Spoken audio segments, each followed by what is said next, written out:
Hello and welcome to Let's Talk About Brand. I'm your host, Christine Gritmon, and I'm coming at you every single week on both the podcast and the video podcast on YouTube, talking to a different guest expert every single week about personal branding. This week's guest, Liz Mosley, actually does the same thing. I was on her podcast, Building Your Brand, a few weeks back. We were originally going to do like a joint episode, but I'm really glad we didn't because this meant that we got two amazing conversations that went in slightly different directions, which is always gold. So I'm so happy I got another opportunity to chat with Liz. Liz is, of course, a graphic designer, Liz Mosley Designs. And she originally actually was a stationery designer before recognizing, or rather before other creatives really recognized her knack for branding. And they needed her to help her brand them. So Liz designs for all sorts of brands, but she especially has heart for designing for fellow creatives. And we're going to dig into that, how she got there, what's important in branding for creatives, because it is a bit different from branding like a consumer brand like Coke or Nike or something. I mean, branding as an artist, as a creative, as a maker is a very specific thing. And it's something that Liz understands really well, which helps her in her work. So we're going to talk about how she came to that, all the stuff that goes into branding a creative, how it's different from working with other people. We're going to talk about the evolution of Liz's own personal brand, of course. And then we're, of course, going to get to the things that she has learned from her own podcast, Building Your Brand.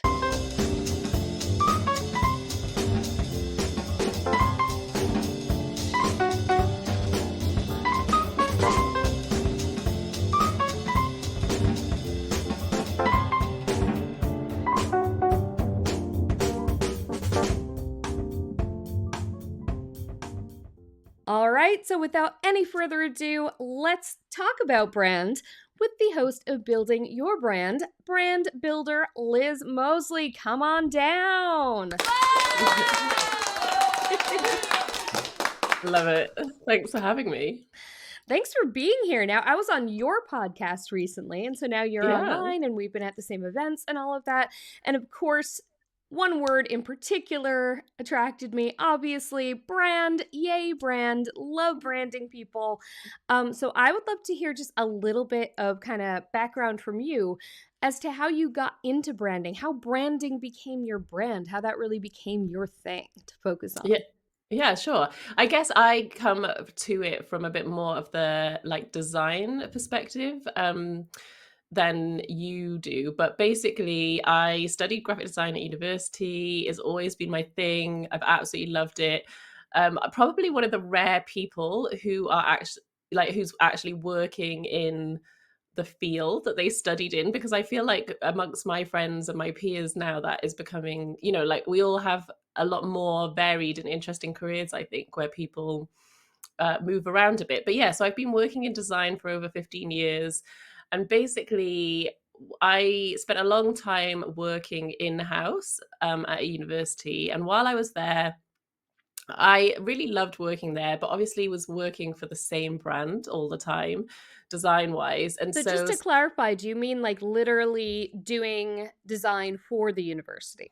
Yeah, exactly. They had their communications team had a whole design department. So I was part of the design department. So it was all it was really varied, which I really loved, but it was always working for the same brand. And so basically I set up my own stationery business, a bit of a hobby business where I could design whatever I wanted that wasn't for a client. And, if people liked it, then they would buy it. And that catapulted me into, I guess, the world of creative small businesses, creative makers. And I used to go and do markets in London at the weekend. And it was an amazing community to be part of. And eventually, when I had kids, I decided that I wouldn't go back to my full-time job and I would set up on my own. And I actually started doing my freelance work before kids, because small businesses started asking me if I could do branding for them. And I got a real taste for it, really loved it, loved that sort of community and that group of people. And yeah, started designing branding. So I almost had two arms to my own business now, which was designing branding for small businesses and then also designing my own stationery and selling that. And after my second child was born, kind of got to the point where I was like, if I want to make either of these businesses a success, I need to go all in. So I either needed to go all in on like wholesale with the stationery business, or I needed to go all in on the branding for small businesses. And that is what the route I decided to go down. So I shut my stationery business, went all in on the services side of my business. And I'm so glad I did. It was definitely the best decision. I absolutely love it.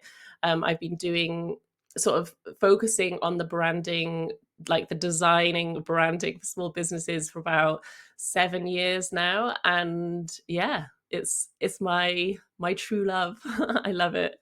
I love that we've been kind of on parallel paths. I also kind of left a day job to do something more creative after having my first child, and actually started my own business properly after my second child. It's really funny how It's they make you prioritize. They make you yeah. realize, if I'm going to be putting my energy towards something besides them, it should be something that's really worth I think that's it. so true, and I think it's interesting hearing other people, because sometimes I feel like I've done my career a bit backwards, and I feel like, having kids actually made me become more ambitious and want to build my own thing, but I think, like you say, that's such a good way of explaining it, is that actually if I'm gonna spend my time and energy on something aside from my kids, I want it to be something, I want to build something for me and something that's going to benefit them as well. And yeah, I mean, I would really struggle, I think, to go back to working for someone else now, because I've really got a taste for the self-employed life, which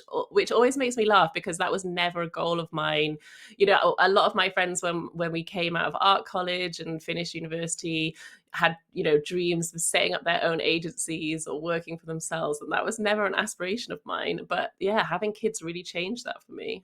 Absolutely. And a lot of times these things and these places you're meant to be, they sort of find you Yeah. when you're open to it, which is really lovely. So to back up a little into your story, so you had a stationery business, Mm. and I'm going to make a leap here and guess that the reason other creative businesses wanted you to help with your branding is because your own branding was on point. I'd like to hear about how you built that brand. I know it's not something you're working on anymore, but I'd imagine that that was kind of a moment for you in terms of your branding journey for helping brand others. So tell me about the process of branding your stationery brand. What was it called, first of all? Well, it all came under my name. So I have always built my brand as a personal brand. So it was called Liz Mosley Design, which is what my business still is called now. So I've always kept it under the same thing. And actually, I mean, I'm sort of super critical of my own brand. And I think often, um there's a lot of, do as I say, not as I do, because I think there's a lot of areas in my personal brand that I could improve. But I think one of the interesting things for me when it's come to branding myself, and I think this is something that is quite unique to creatives, is I think often, like, I've worked with like lots of illustrators, especially like through my courses and things like that. Illustrators, artists who want to think more about their branding. And I think one of the struggles is like knowing whether to put your business under your name or whether to give it a different name. And I think that for creatives, often coming under their name can work really well, because what they're selling is their unique style and their work, and how their like creative work looks is such a big part of their brand.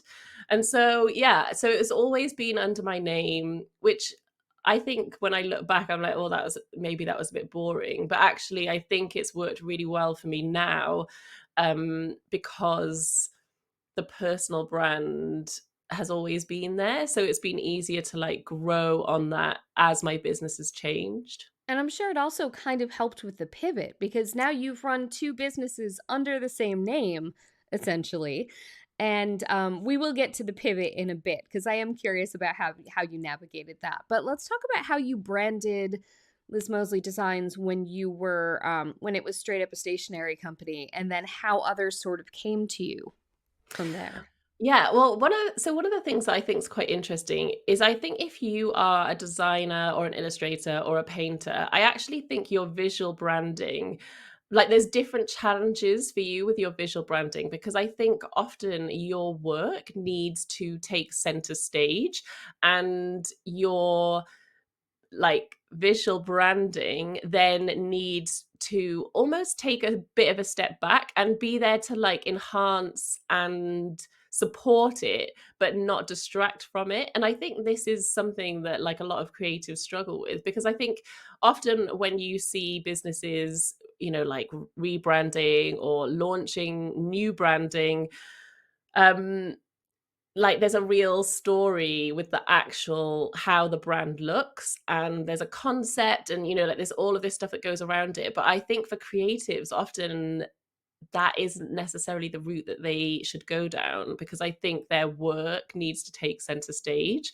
I think it's a really tricky balance, and so I feel like for mine, actually, it was more about the products that I was selling than the like how the brand looked. So I have always gone for, I mean, I a big influence of my work has always been hand drawn elements and almost like a bit of a not lo-fi because it was never lo-fi, but I've always loved the experimentation of like making marks by hand, scanning them in, you know, using those elements in design. um, and so my personal brand always had that sort of style, that hand-drawn style, which was also reflected in the products that I was designing as well. And so I think in that sense, it's always those things have always sort of tied together, and then that visual has flowed through to my brand now, even though it's a bit slicker and it's a bit cleaner now, I would say.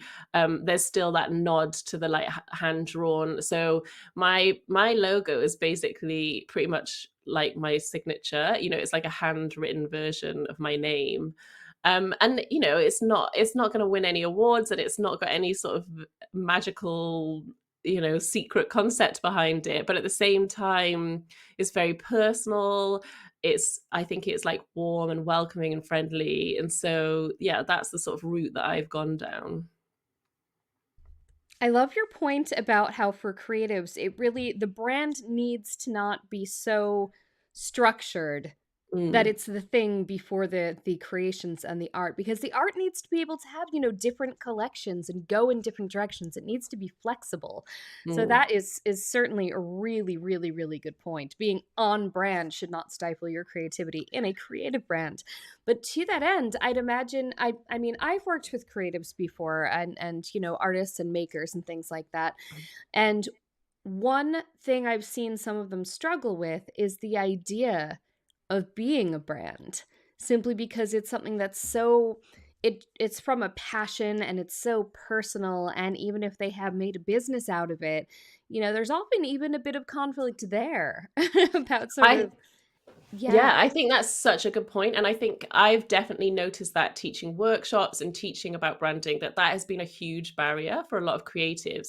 And I think there's and I definitely used to feel this as well, like early on in my career. Like I think there's almost this negative connotation around brand, and I think a lot of creatives see it as something really corporate and something, you know, that is exclusively for huge corporations. Often, you know, like the sort of businesses that they wouldn't want to identify with, or they wouldn't want to put themselves in the same class with.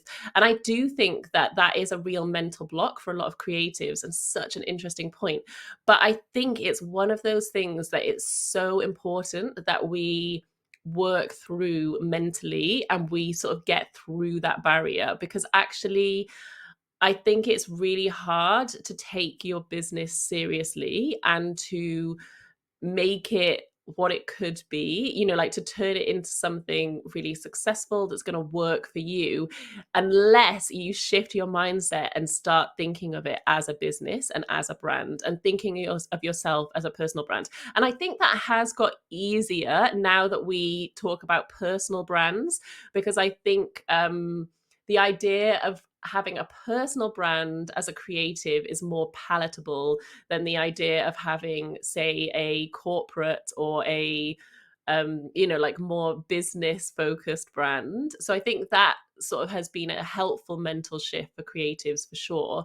But I do think that there is a lot of sort of like mindset stuff that needs to happen to sort of like move past that point of hobby business. Or I think there's still leftovers, of this narrative that creatives tell themselves that, that they can't make good money and that they're a struggling artist. Like I think a lot of damage has been done with that kind of like narrative that has gone through in the past. And it's definitely changing. And I think one of the things that I love about social media is that we now get to see and watch creative businesses, one person creative businesses, personal brands like really grow and flourish and become extremely successful. And I think it's really important that we can see that so that people know what's possible. But yeah, I think that's such a good point because there is a mindset shift that needs to happen so that we can make strategic decisions and we can make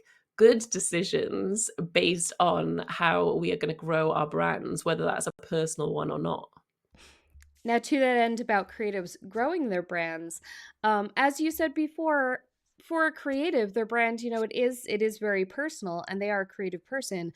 So, for a creative person to hire an outside creative to help them with their creativity, I imagine that's a very specific way of working, and that working with creatives is probably a little bit different from people who working with clients who are kind of more businessy focused as opposed to creative first person. So I'd love to hear from you, Liz, sort of how it's different working with a fellow creative on the creative elements of their brand. I mean, do they tend to have more input? Do they tend to be more worried? Like, how does that work and how does it differ? Yeah, I think that's a really good point, and I think that is yeah, I think there are some differences, and I think there are some pros and cons. I think one of the good things about working with creatives is that they are often able to express an idea and a vision, like a creative vision that they have, because they are used to sort of using that language and they are used to explaining themselves creatively. So I think that is a plus point. Like I've definitely worked with clients in the past that have known that something is not exactly how they want it to be, but haven't been able to um I guess like analyze or assess why and then be able to verbalize that. And so I think something, a lot of creatives, if especially if they've been to art college, you get trained, you get given those tools, like how do you explain your work? How do you break it down? How do you analyze it? So that's helpful. I think one of the things that is particularly difficult for creatives is obviously they have a lot of creative skill and ability. They can sort of imagine something in their mind and then they can turn that into something. That doesn't necessarily mean that they have the tools that they need to create branding. But it does mean that I think for them, it's a bit scarier, the thought of giving that to someone else to do. And sort of there's a couple of ways that I've tackled this. One is that my process as a branding designer is very collaborative. So I make sure that there's a lot of rounds of feedback and there's lots of options.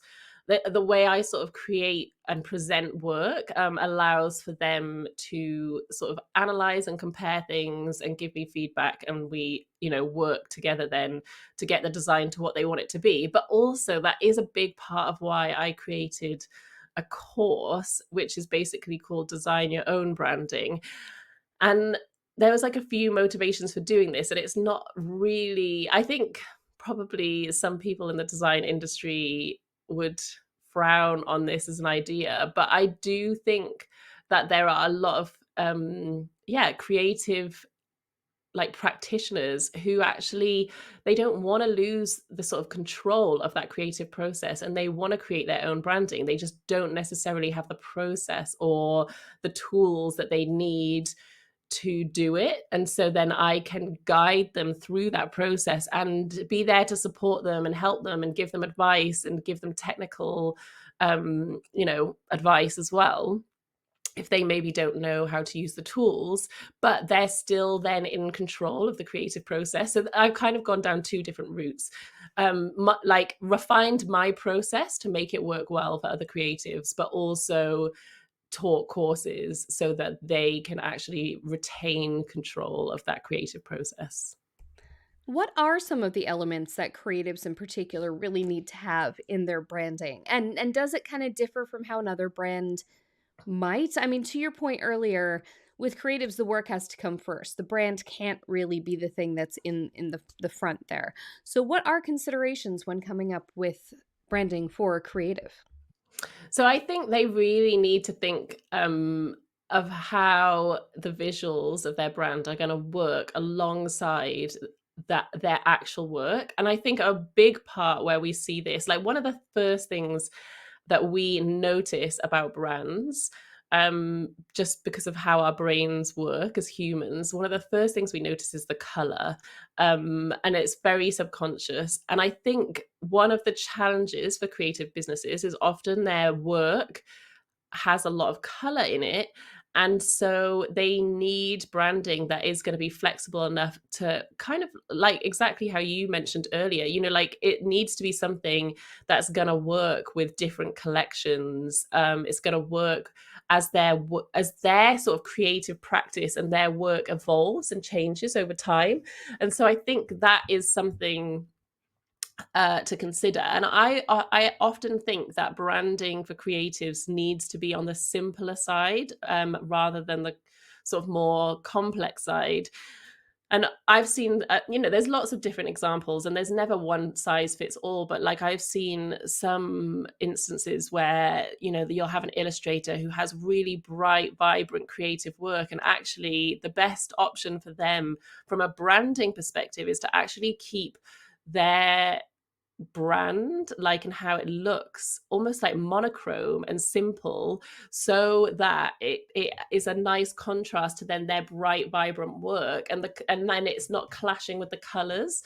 And like their work then takes center stage. And so I think that's what always needs to be thought about, is how can the branding support and elevate the work, instead of distract from the work. And I think if you start to get into having like quite a complex color palette, um and then maybe the tones don't go with the sort of illustrative style or the products, or whatever it is that you're selling, I think that's where you can get into trouble. And I think one of the important things is creating visual branding that is going to grow with your business. Because I think another struggle that creatives can particularly have, and I definitely feel this so keenly as a designer, is I love all different types of style of design. I enjoy different trends. I enjoy different um like feels of designs. And so the temptation can be to want to change my branding all the time. Like as I see a new really beautiful font and I'm like, oh, I wish that was part of my branding. Or there's, I want to add in a new color. And that's not to say that your brand can't change over time. It absolutely can. But there is definitely a breakdown of trust if you are rebranding and changing the look of your brand all of the time. And so I think when it comes to creatives, having something that's on the simpler side, but that allows room for your creative practice to grow without you having to change the look and feel of your brand all the time, is really important. But as well, I think like the question that I always come back to, and I'm sure that this is similar for the work that you do with brands, is really thinking about how they want people to feel when they interact with their branding. Because I think so much of design is expressing a feeling through the way something looks. And I think that's definitely the case for branding. Is, how do you get across that feeling, and how do you use visuals to help people feel a particular way? And I think coming back to that question, as you think about how you want your brand to look, is really, really helpful. So to that end, you took your brand, Liz Mosley Designs, as a stationery designer, and you had a brand transition into being a designer for brands, a designer of brands, a brand designer. So how did you navigate that transition, and how did your brand change, if at all? And how did you express the change. I love stories of brand transitions, because that's, to me, one of the best things about a personal brand, is that you can change what it means and what it does and what it Mm. stands for, because it's still you. So what did you change? What did you keep the same? And how did you get the message out there that you were now something else? Yeah, it's interesting because I think, and this is actually something that we chatted about when you were on my podcast, which I think was really a really helpful point, which is that if your values, your brand values remain the same, which they usually do, because especially as, you know, if you're a one person business, your brand values are often very closely tied to your personal values. Um, but it just means that your brand and your business can pivot and change, but those values underpin everything that you do and they stay the same. And so I think those aspects of my business have really stayed consistent, despite my business changing. I think yeah, I mean, it was like a slow transition, I would say. I think I started talking more about branding in general, and obviously, you know, stop talking so much about the products. And I think I just took people along on that journey with me, particularly through social media. I think there will definitely be people who were following me and were more interested in the product side of my business than the services side. And I think we get so worried about people not, you know, like unfollowing us or not being interested in our business anymore. And I actually think that having the attitude of, you know, actually it's fine for you to move on because my brand isn't right for you anymore or isn't of interest to you anymore. Um, and to just have a sort of spirit of like happily sending those people off on their journey, and you know, it being okay that they're not into my business anymore. I think one of the things that I've been sort of talking a lot about recently, and I know you've heard me talk about this at a conference, is this idea of rejection, and that actually we need certain people to reject us because our brand isn't the right fit for them. And so I think, you know, being okay with that and being okay with people moving on and then attracting the right people for my business definitely helped as I transitioned. And I think just getting over time, and this has definitely been like a work in progress and a journey for me, is just getting clearer on my message and clearer on my sort of content pillars and what I talk about, and what I communicate about as my brand. And it's so interesting to me because sort of 7 years ago, you know, I just launched my like best selling product for my sort of product based business. And now most people that follow me don't even know that I had a stationery business. So over time, that really has changed. I think one of the things that made it easier for me is that I have and this isn't necessarily good advice, but I have never really niched down my content on Instagram, because I wanted to be able to just talk about my creativity and my practice in general. And I think actually, when it came to pivoting my brand and what I was doing, that actually made things easier for me because people were already used to me talking about, yeah, my products, but also just creativity in general and what I was working on and what I was enjoying. And so that meant that there wasn't so big a change. Yes, I stopped talking about the products as much, but I was still talking about similar concepts that were, you know, like there was similar content themes that had always been running through my content, and that made things easier for me. And I think probably, you know, that comes back to what we've talked about before, is having those sort of brand values fairly like clear in my mind, and so those threads remained consistent even when the look and feel of my brand changed. You know, to that end, as you mentioned, you know, you have always talked about branding in your content. It's always been a focus, and you've brought people along with you as you go. And that brings us to a great example of that, which is your podcast, Building Your Brand. So how did that come about? And you know, what have been some of your key learnings in the process of doing the podcast? Because I know for me, doing Let's Talk About Brand, the best part has been that I get to learn amazing things from great people and make content out of it. So I'd love to hear your experience with the branding podcast. How did you start building your brand, and why did you start it, and what's the journey been like? Well, so one of my values is definitely generosity. And I think it fit that starting a podcast really fitted in with that. Like as I mentioned, my target audience is small businesses. And often, one of the things that I've always been really aware of is that often people who are like running a business by themselves don't necessarily have the budget to spend thousands of pounds on their visual branding early on in their business, and maybe that's something that comes further down the line. But I always felt really passionately about supporting those businesses, even if they weren't in a position to pay me to do their branding for them. So the podcast was a big part of that, and how I could support that particular group of people, because I knew that I could create this sort of free content, but that genuinely had like helpful tips and advice that they could implement. So, yeah, I mean, I was quite reluctant about starting a podcast, mainly because I started just over 2.5 years ago now. So it was kind of in the midst of the pandemic, and it really felt like everybody was starting a podcast. And I'm a bit petty, I think, sometimes, where I'm like, if everyone else is doing something, then it makes me not want to do it. But I was chatting to a friend of mine who's a podcast editor, and she was like, I really think that you would enjoy it. I think you should give it a go. And we actually did a skill swap. And so she needed branding and was sort of my ideal kind of client. And I really wanted to give podcasting a go. And so we did a skill swap, and I did her branding and she edited my podcast for me. And that's kind of how I got started. And it's honestly been one of the best things that I've done for my business. But it's been one of the best things that I could have done for growing my brand and my sort of reputation as a branding designer.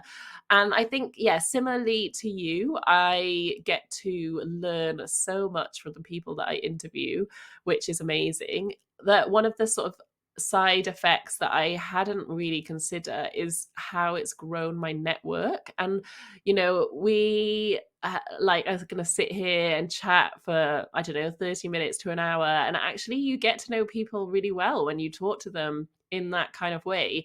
And so I've like built up friendships and relationships with the people that I have been on my podcast. I've kept in touch with them, I've met them in person, all these different things. And so yeah, it's grown my network in a way that I hadn't really imagined. And it's just got me on the radar of people that I wouldn't have expected to. So I would sort of credit my podcast with my work with Adobe. So I've had an ongoing relationship doing work for them for the last sort of nearly 2 years now, which has been amazing. And again, really fits in with my brand values and supporting small businesses. And so I feel like I've got all these different strands, the podcast of which is one, that really sort of support my values for my brand, but also, is great for raising my profile as well. And yeah, I mean, it's just been such an incredible experience, and I think has genuinely helped the target audience that I want to help, because I'm really fortunate. I get lovely messages from listeners, who are like, oh, I'm just starting out my business and your podcast has been so helpful, and this episode really helped me with XYZ. And like, that's just an amazing feeling that I can create this free resource that helps the exact sort of target audience that I want to support. And there goes that generosity as a brand value. Well, you have certainly been very generous with us here today, Liz. Thank you so much for this conversation. Please let the people at home know where they can find you, why they should find you, and what they will find there. Sure. Well, you can definitely come and check out if you're listening to this podcast, Let's Talk About Brand, and I think you will enjoy mine as well, called Building Your Brand. And it's all about branding and marketing. You can find me on social media at Liz M. Mosley, where I share lots of tips and ideas and thoughts about branding and how you can improve your branding. And you can also find me on my website, which is Liz Mosley Design, where you can find out about the services that I offer, and yeah, the sort of different packages that I have available if you're interested in working with me. Awesome. Well, thank you so much for being here, Liz. Oh, thanks for having me. It's really fun chatting to you. And thank you for listening to Let's Talk About Brand, whether you are listening to it on the podcast version or if you're watching us here on YouTube for the video. Make sure to join us next week and every week when I'll be back with another very smart guest expert talking about another element of branding. See you then. Bye. I'm going to re record that. And thank you for being here for Let's Talk About Brand. Whether you are listening to it on your podcast player of choice or you're here on YouTube joining us for the video podcast, either way, please be sure to subscribe so you don't miss a single weekly episode. And I will be back next week with another very smart guest expert talking about another element of personal branding. Bye.